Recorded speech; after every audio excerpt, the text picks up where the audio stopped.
management in terms of Look, new doors versus old doors? I don't know. The gold is in the follow-up.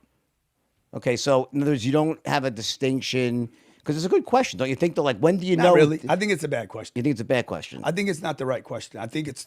I to think know when to not to I follow. think the young salesperson should be taught. Hey, look, there's no trick, dude. There's no freaking sweet spot of this game. Instead of moving on to the next question, Jordan applies pressure. Grant couldn't answer it directly and succinctly, and so Jordan wants to make it clear that it was not a failing on his end by saying, "It's a good question, don't you think?" Hopefully trying to gain more authority by getting Grant to quickly agree and indirectly admit the failing on his end. Grant rejects it, indirectly telling him that the failing is actually on Jordan's end. When Grant explains his reasoning, we see him explain to a hypothetical beginner salesman that, hey, look, there's no trick. This reveals to us that Grant thinks Jordan was trying to trick him with that question, and it therefore reveals to us further that Grant thinks Jordan has bad intent.